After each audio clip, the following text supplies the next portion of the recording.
ಅನುದಿನ ಅನುಕ್ಷಣ ಮನೆಯಲ್ಲೂ ಕಲಿಯೋಣ, ಕಲಿಕೆಯ ಹೊಸ ಹಾದಿಯಲಿ ಜೊತೆಗೂಡಿ ಹೆಜ್ಜೆಯ ಹಾಕೋಣ, ಸಂತಸದಿ ಕಲಿಯೋಣ ನಮ್ಮ ಹೆಮ್ಮೆಯ ಈ ಕ್ಲಾಸಿನಲ್ಲಿ.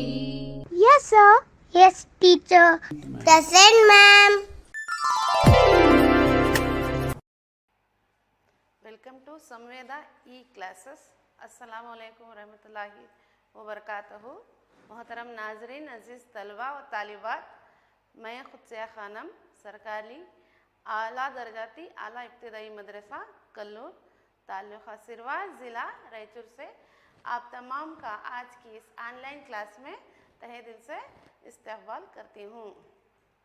तो अजीज़ बच्चों, सबसे पहले आप अपने पास अपनी एक नोटबुक, एक कलम और अपनी हफ्तुम जमात की उर्दू ज़बान की दरसी किताब निदाए उर्दू को अपने पास रख लें, ताकि क्लास के वक्त सबक के दौरान अहम और ज़रूरी नुकात को आसानी से अपनी नोटबुक में दर्ज कर लें।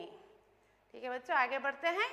अजीज़ तलबा व तालिबात, आज हम हफ्तुम जमात की उर्दू निसाबी किताब यानी निदाए उर्दू का दुवम सेमेस्टर का छठा सबक यानी गन्ना जो सफ़ा नंबर 143 पर मौजूद है, आज उसका मुताला करेंगे या उसको पढ़ेंगे।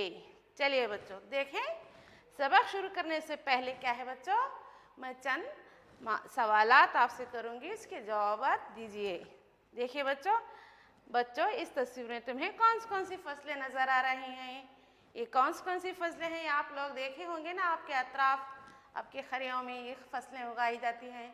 तो ये कौन सी किस्म की फसलें हैं बच्चों? तो बताइए कौन सी फसलें हैं? हाँ, वेरी गुड। तो देखिए बच्चों, ये है गेहूँ, जवार, चावल। ये कौन सी फसलें हैं? गेहूँ, जवार, चावल। ये फसलें हैं ना, आपके खेतों में उगाए जाते हैं, आपने देखा होगा ना। हाँ, वेरी गुड। आगे बढ़ते हैं।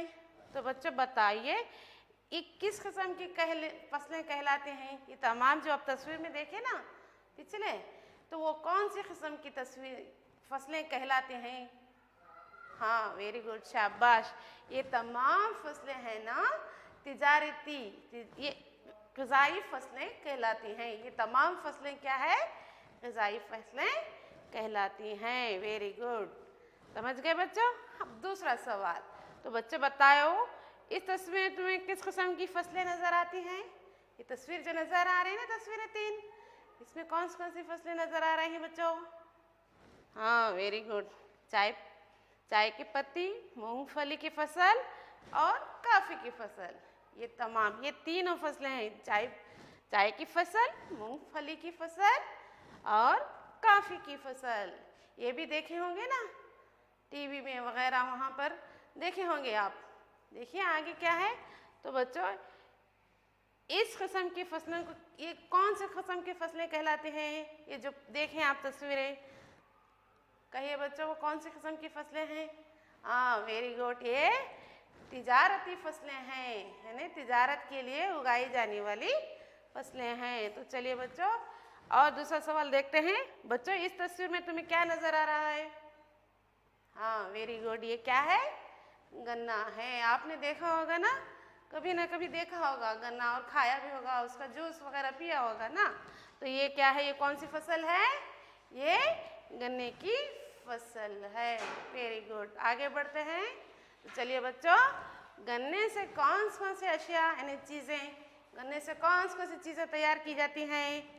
देखिए बच्चों यहाँ पर तस्वीर में दिखाई दे रहा है ना, गन्ने का जूस बनता है, गन्ने से शक्कर बनती है, जो चाय कॉफ़ी वगैरह में डाल के जूस वगैरह में डाल के पीते हैं ना, वो बनती है। और गन्ने से गुड़ भी बनता है।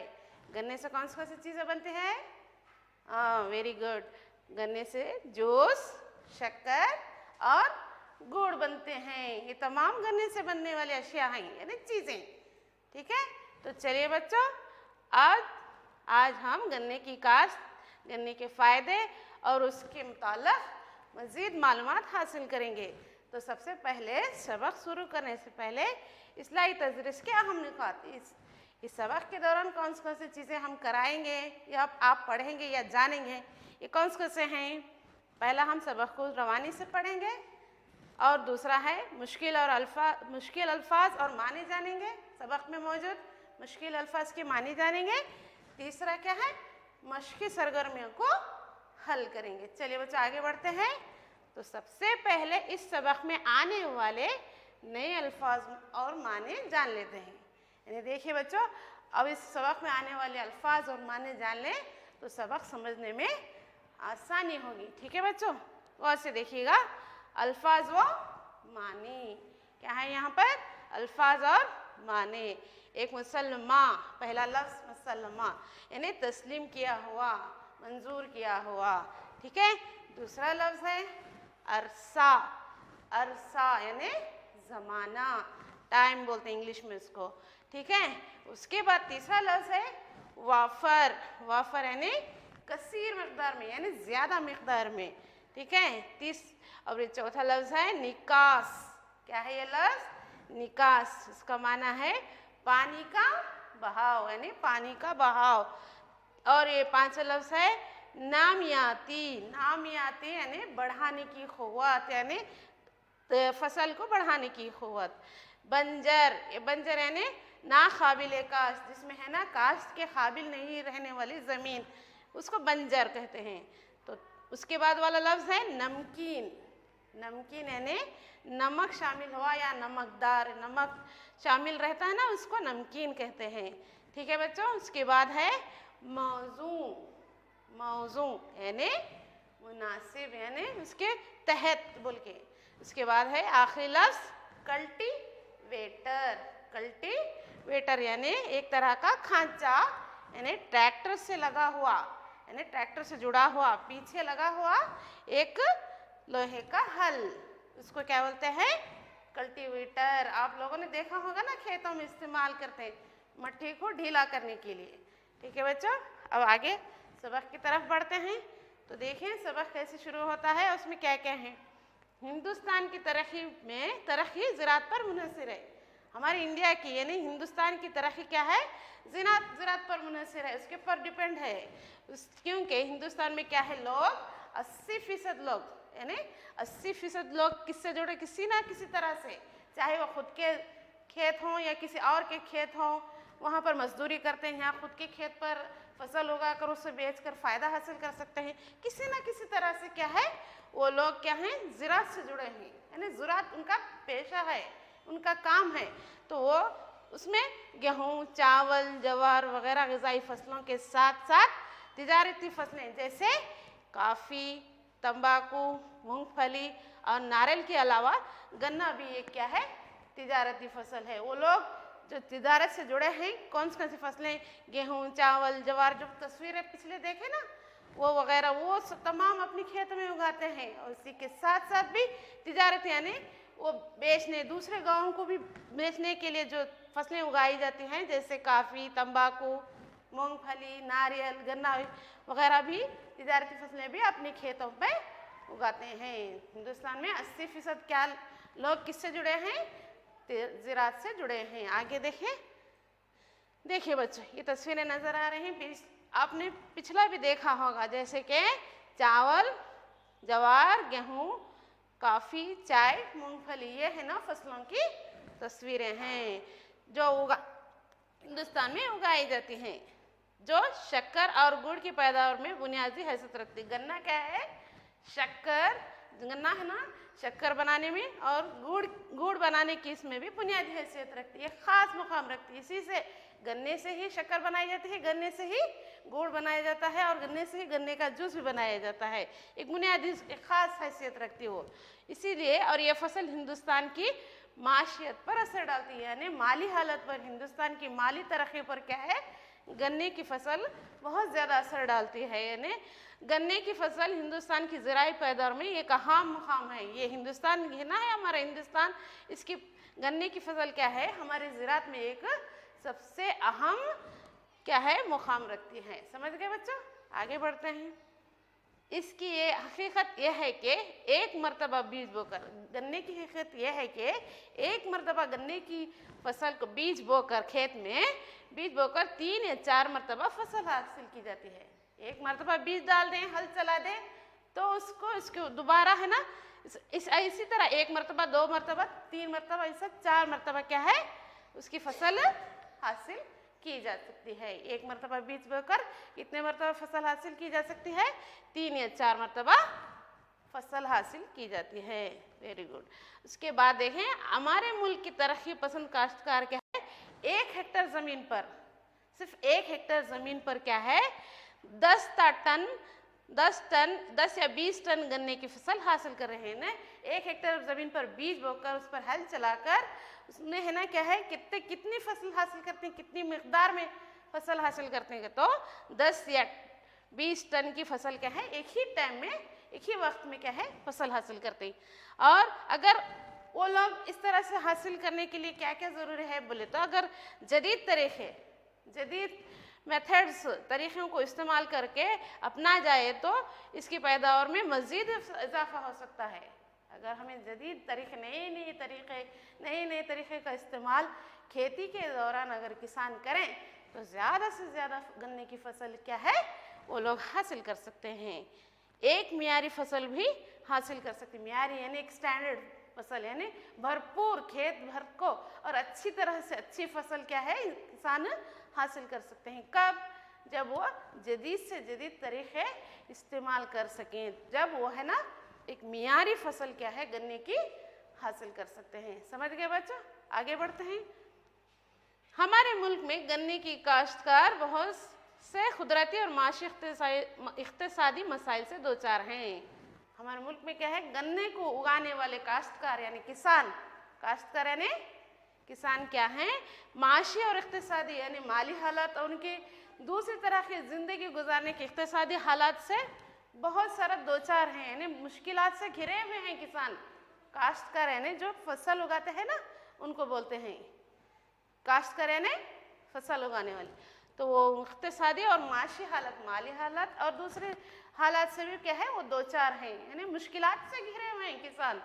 तो इसके बावजूद भी क्या है, उसके बावजूद उन मुश्किल हालातों के बावजूद भी चंद मुसल्लमा यानी तस्लीम शुदा तरीक़े, यानी तस्लीम शुदा तय किए हुए तरीक़े अगर ज़राई उसूलों पर अमल किया जाए, यानी पैदावार के ज़राई यानी पैदावार के उसूल, तरीक़े, कायदे क़ानून अगर उस पर अमल करें, उसको अपनाएं तो क्या है आम हालात में भी, आम हालात में ऐसे मुश्किल हालात में भी क्या है गन्ने की फसल क्या है फ़ी एकड़ औसत में कई गुना इजाफा किया जा सकता है। 1 एकड़ में अगर ऐसे बुरे हालात में भी क्या है तरीक़े, नए तरीक़े इस्तेमाल किए जाएं तो फ़ी एकड़ में ज़्यादा से ज़्यादा क्या है फसल हम कई गुना गन्ने की फसल में क्या है इजाफा कर सकते हैं।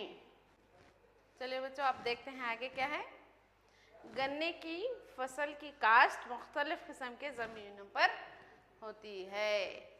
गन्ने की काश्त क्या है मुख्तलिफ ज़मीनों पर, तरह तरह की ज़मीन, चाहे वो काली मिट्टी की हो, लाल मिट्टी की हो, तरह तरह की ज़मीनें होते हैं ना, तो वो इस किस्म की ज़मीनों पर क्या है गन्ने की काश्त आसानी से होती है।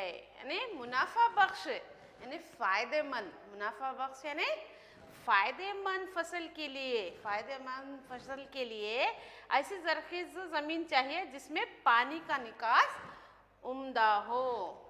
यानी मुनाफा बख्श ज़्यादा से ज़्यादा फसल हासिल करने के लिए क्या चाहिए हमें क्या है पानी का ज़रख़ीज़ ज़मीन के साथ साथ ज़रख़ीज़ ज़मीन चाहिए जो ज़्यादा से ज़्यादा फसल उगा सकने की सलाहियत रखती हो। उसके साथ साथ क्या है हमें पानी का निकास उम्दा, बेहतरीन, उम्दा माने बेहतरीन, बहुत अच्छा हो, ताकि नामियाती मादा यानी फसल को बढ़ाने वाला मादा उसमें हो, मौजूद हो और वाफर मकदार में यानी कसीर, ज़्यादा मकदार में क्या है ज़मीन ज़्यादा मकदार में हो और नामियाती मादा और वाफर मकदार में हो और ज़मीन में क्या है नमी कायम रहो, यानी उसकी गीलापन या कच्चापन उसमें कायम रखने की सलाहियत रखती हो ज़मीन।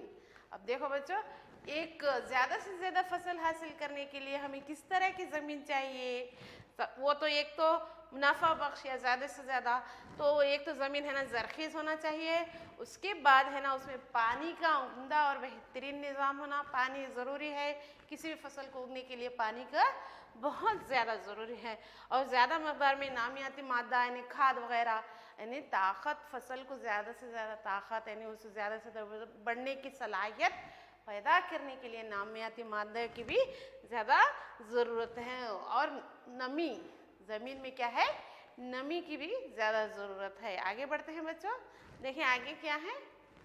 ठीक है, यहाँ पर देखिए, ज़मीन बंजर ना हो और नमकीनी से पाक हो, यानी नमक की मिकदार ज़मीन में कम हो। अगर नमक की मिकदार अगर ज़मीन में ज़्यादा हो गई तो फसल बढ़ने में दिक्कत होती, यानी गन्ने की फसल ज़्यादा अच्छी तरह से नहीं हो पाती। इसलिए नमक की मिकदार क्या है, कम हो और बंजर ना हो, यानी उसकी सलाहियत ख़त्म नहीं हुई हो, फसल उगाने की सलाहियत रखती हो वो ज़मीन। ठीक है, उसके बाद गन्ने की जड़ें ज़मीन में गहराई तक जाती है। जब फसल उग जाती है ना, तो गन्ने की जड़ें क्या हैं, ज़मीन के गहराई में यानी अंदर से अंदर तक जाती है, अंदर बहुत ज़्यादा वो उसकी जड़ें हैं ना, उसकी जड़ें बहुत गहराई यानी अंदर गहराई तक जाने की वजह से क्या है, काश्तकार को बड़ी मेहनत लग पड़ती है उसमें, यानी दोबारा एक फसल हासिल करने के बाद दोबारा से फसल काट कर दोबारा फसल हासिल करने के लिए उसको काश्तकार यानी जो किसान है ना, उनको बहुत ज़्यादा मेहनत की ज़रूरत पड़ती है ना बच्चों।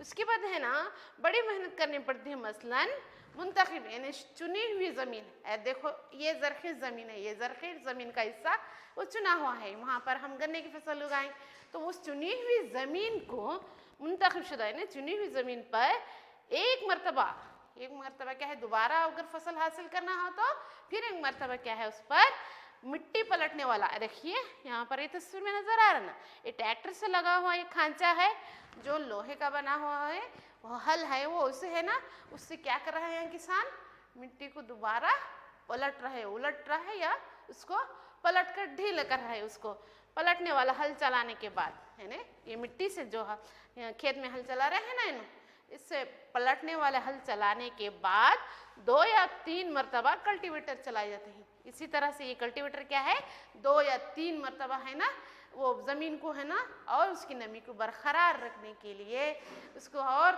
ज़्यादा ज़रख़ीज़ बनाने के लिए 2 या 3 मरतबा ट्रैक्टर यानी वो कल्टीवेटर को चलाकर उसको कल्टीवेटर चलाते हैं और उसके ढेले यानी ज़मीन के जो बहुत बड़े बड़े जो ढेले रहते हैं उसको तोड़कर सतह हमवार कर लेते हैं, यानी उन मिट्टी के ढेलों को क्या है तोड़कर उसको एक सां हमवार माने एक सां कर लेते हैं, ताकि बीज बोते वक्त कोई दिक्कत या परेशानी ना हो। समझ गए बच्चों, यानी ज़रख़ीज़ ज़मीन पर क्या है, 1 या 2 मरतबा कल्टीवेटर चलाकर ज़मीन के ढेले जो बड़े बड़े मिट्टी के होते हैं ना, बड़े बड़े ढेले, उसको है ना तोड़कर उसे क्या है सतह हमवार एक सां करके उसको है ना काश्त के काबिल बना लेते हैं किसान। ठीक है बच्चों, आगे बढ़ते हैं।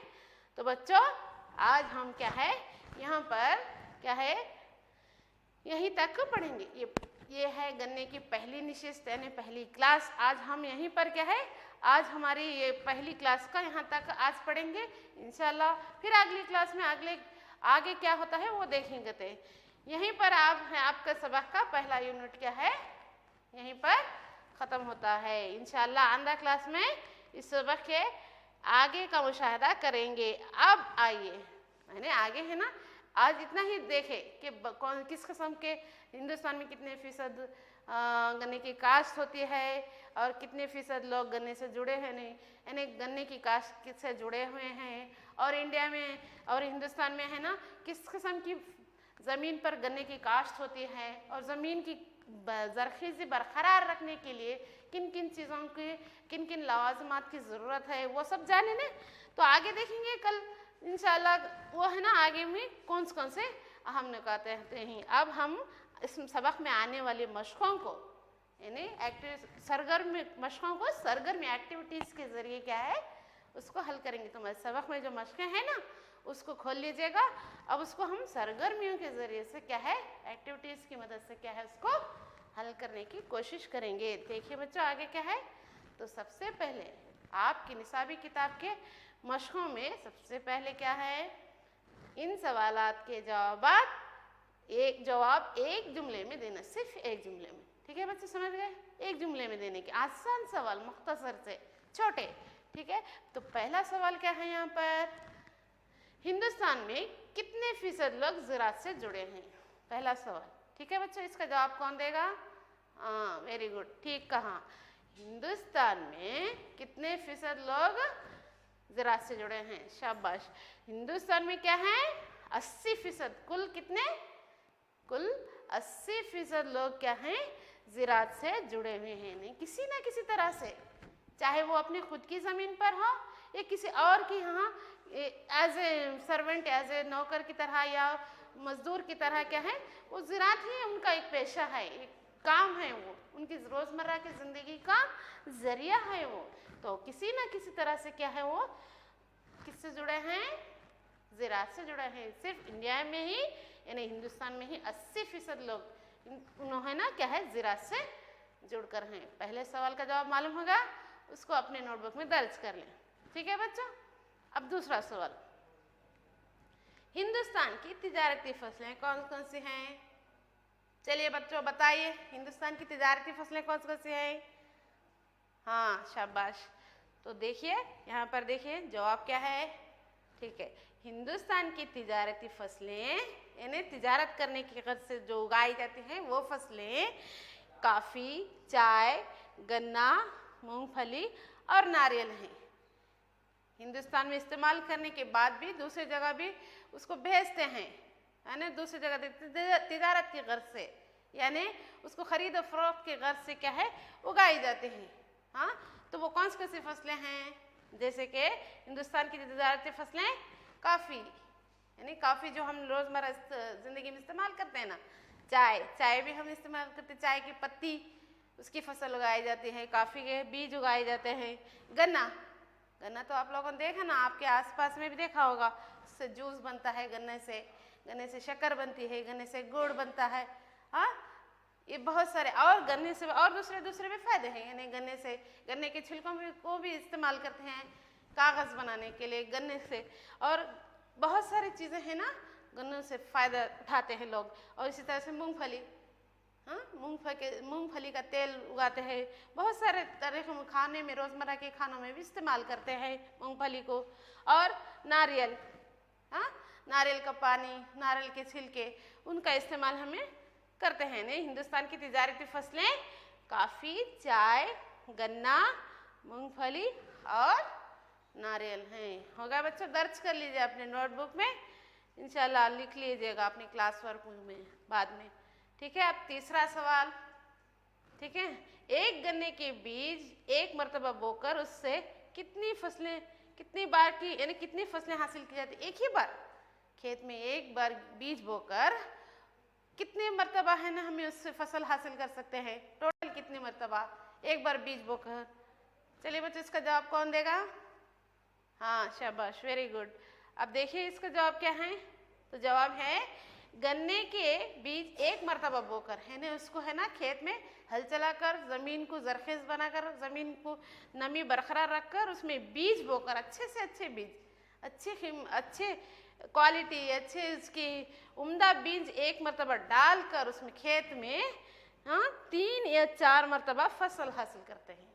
सिर्फ एक मरतबा बीज बोकर क्या है, एक मरतबा, 2 मरतबा या 3 या 4 मरतबा क्या है, एक बार फसल में बीज बोकर क्या है 3 या 4 मरतबा अच्छे उम्दा फसल हासिल कर सकते हैं। ठीक है बच्चों, ये 3 सवालात के जवाब हैं। इसको अपनी नोटबुक में दर्ज कर लीजिए या निशानदेही कर लीजिए और उसको अपनी क्लास वर्क बुक में लिख लीजिएगा। फिर से एक मरतबा दोहराती हूँ इसके सवालात के जवाब में। हिंदुस्तान में कितने फीसद लोग ज़राअत से जुड़े हैं?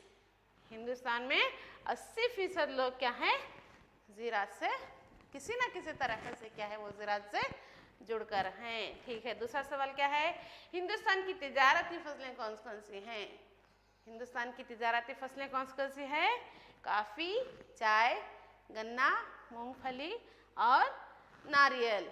Very good. अब तीसरा सवाल है, एक गन्ने की बीज एक मरतबा बोकर उसे कितनी फसलें हासिल की जा सकती हैं? एक बार बीज बोकर कितने बार फसलें हासिल की जा सकती हैं? गन्ने की बीज एक मरतबा बोकर उससे 3 या 4 मरतबा, है ना, 3 या 4 मरतबा क्या है, फसलें हासिल करते हैं। ठीक है बच्चों, ये सवालात के जवाब समझ में आ गए? इंशाल्लाह आगे बढ़ते हैं। देखिए बच्चों, मश्की सरगर्मियों में सवालात के जवाब होने के बाद अब है इन अल्फाज के सिर्फ वाहिद लिखिए। यहाँ पर आपकी इधर सीधे तरफ जमा है, अब उसके वाहिद लिखना है। आपकी नोटबुक में है, देखिए। अब इसके वाहिद क्या है, देखिए। माशियात, ये माशियत जमा है, उसका वाहिद क्या है, माशियत। इसका वाहिद क्या है, माशियत। माशियत जमा है, इसका वाहिद माशियत। अब दूसरा लफ्ज़ है हालात। हालात, बहुत सारे हालात, उसके एक बहुत सारे हालात को हालात बोलते हैं, उसका वाहिद क्या है, हालत। कैफियत बोलते हैं हालत को। ठीक है। तीसरा लफ्ज़ क्या है, अक़साम। टाइप्स बोलते हैं इंग्लिश में, टाइप्स, है ना। तो अक़साम ये जमा है, उसका वाहिद क्या है, क़िस्म। एक तरह का बोलते हैं ना, अक़साम की वाहिद है क़िस्म। Very good. गहराइयाँ, ये जमा है, उसका वाहिद है गहराई। गहराइयाँ का वाहिद गहराई। ठीक है बच्चा, और एक मतलब समझाती हूँ। माशियात, माशियत। हालात, हालत। Very good. अक़साम, क़िस्म।